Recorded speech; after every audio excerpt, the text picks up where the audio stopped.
بسم اللہ الرحمن الرحیم۔ قرآن کریم میں انبیاء کرام کی بعثت سے پہلے کی زندگی کو ان کی صداقت کے ثبوت کے طور پر پیش کیا گیا۔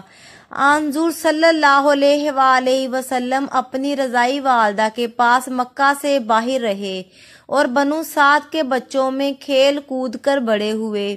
4 سال کی عمر میں شق صدر کا واقعہ پیش آیا، جب 2 سفید پوش آدمی آئے اور آپ صلی اللہ علیہ وآلہ وسلم کو پکڑ کر زمین پر لٹا دیا۔ پھر آپ صلی اللہ علیہ وآلہ وسلم کا سینہ چاک کیا تو یہ نظارہ دیکھ کر آپ صلی اللہ علیہ وآلہ وسلم کے رضائی بھائی عبداللہ بن حارث نے فوراً گھر جا کر ماں باپ کو اطلاع دی۔ حارث اور حلیمہ یہ سن کر بھاگتے دوڑے چلے آئے۔ حلیمہ نے آگے بڑھ کر آپ صلی اللہ علیہ وآلہ وسلم کو گلے سے لگا لیا اور پوچھا کہ کیا بات ہوئی ہے۔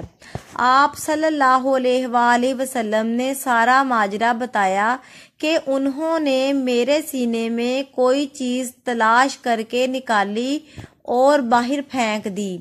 حلیمہ خوف زدہ ہو کر آپ صلی اللہ علیہ وآلہ وسلم کو آپ صلی اللہ علیہ وآلہ وسلم کی والدہ حضرت آمنہ رضی اللہ تعالیٰ عنہ کے پاس لے آئیں تو انہوں نے فرمایا، پریشان نہ ہو، میرا بیٹا بڑی شان والا ہے۔ جب یہ حمل میں تھا تو میں نے دیکھا تھا کہ میرے اندر سے ایک نور نکلا ہے جو دور دراز ملکوں تک پھیل گیا ہے۔ والدین کی وفات کے بعد آپ صلی اللہ علیہ وآلہ وسلم پہلے اپنے دادا اور پھر ان کی وفات کے بعد اپنے چچا کے پاس زیر کفالت کے لیے رہے۔ حضرت مسلمہ موعود رضی اللہ تعالی عنہ فرماتے ہیں کہ بلا شبہ ابو طالب نے بڑی محبت اور پیار کے ساتھ آپ صلی اللہ علیہ وآلہ وسلم کی پرورش کی، مگر آپ صلی اللہ علیہ وآلہ وسلم کی زندگی کا ایک واقعہ ایسا ہے جو ہمیشہ ہی میرے قلب کو مضطرب کر دیتا ہے کہ گھر میں جب کھانا تقسیم ہوتا تھا تو آپ صلی اللہ علیہ وآلہ وسلم کبھی بڑھ کر مانگا نہیں کرتے تھے، باقی بچے لڑ جھگڑ کر مانگتے تھے، مگر آپ صلی اللہ علیہ وآلہ وسلم ایک طرف خاموش بیٹھے کھڑے رہتے تھے اور جب چچی کچھ دیتی تو لے لیتے۔ بالعموم اس واقعہ کو رسول کریم صلی اللہ علیہ وآلہ وسلم کے وقار اور متانت کے طور پر پیش کیا جاتا ہے، مگر وہ آپ صلی اللہ علیہ وآلہ وسلم کی نبوت کا زمانہ نہیں تھا۔ آپ صلی اللہ علیہ وآلہ وسلم 8 یا 9 سال کے تھے اور اس عمر کے بچے کے متعلق یہ ثابت کرنا ضروری نہیں ہوتا کہ وہ بڑا باوقار تھا۔ حدیث ہے کہ بچہ بچہ ہی ہے، خواہ آئندہ زمانہ میں وہ نبی بننے والا ہو۔ پس آپ صلی اللہ علیہ وآلہ وسلم اس عمر میں اپنی ذہانت کی وجہ سے یہ محسوس کرتے تھے کہ میں اس گھر سے بطور حق کے کچھ نہیں مانگ سکتا۔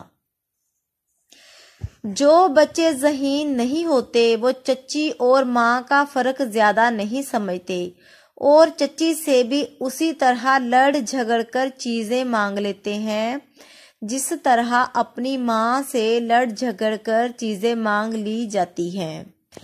یہ محبت کا نہیں بلکہ عقل کی کمی کا نتیجہ ہوتا ہے۔ پس کبھی بھی آپ صلی اللہ علیہ وآلہ وسلم کے اس واقعے کو پڑھتے ہوئے میں بغیر اس کے کہ رقت مجھ پر غلبہ نہ ہو پائے آگے نہیں گزر سکتا، اور ہمیشہ سوچتا ہوں کہ اس وقت آپ صلی اللہ علیہ وآلہ وسلم کے دل میں کیا جذبات پیدا ہوتے ہوں گے۔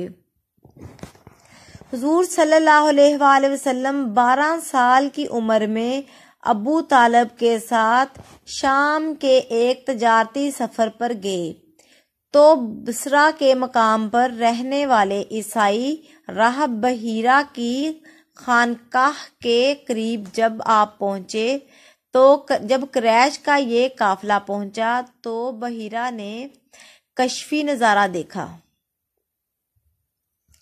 کہ تمام پتھر اور درخت وغیرہ سجدے میں گر گئے ہیں۔ سبحان اللہ، سبحان اللہ، سبحان اللہ۔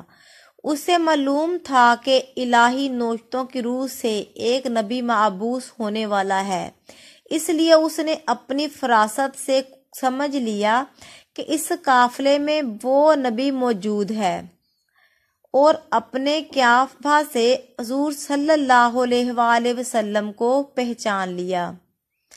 نوجوانی کے زمانے میں حضور صلی اللہ علیہ وآلہ وسلم نے بعض نوجوانوں کے ساتھ مل کر حلف الفضول معاہدے میں شرکت فرمائی، جس کا مقصد غربا اور مظلوموں کی مدد کرنا تھا۔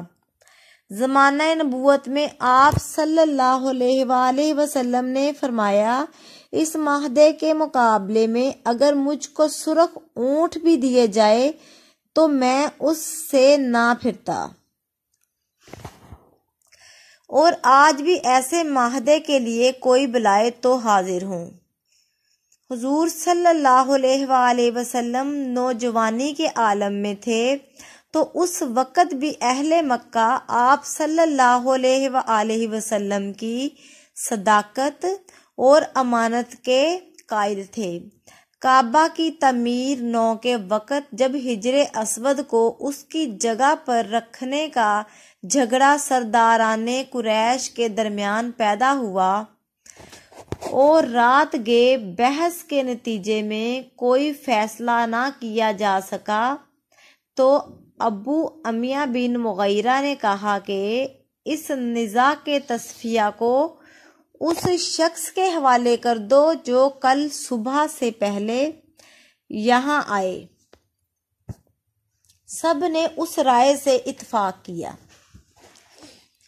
اتفاقاً حضور صلی اللہ علیہ وآلہ وسلم ہی علیہ الصبح سب سے پہلے وہاں تشریف لے آئے، تو تمام قریش نے متفقہ طور پر آپ صلی اللہ علیہ وآلہ وسلم سے تصفیہ کرنے کی درخواست کی۔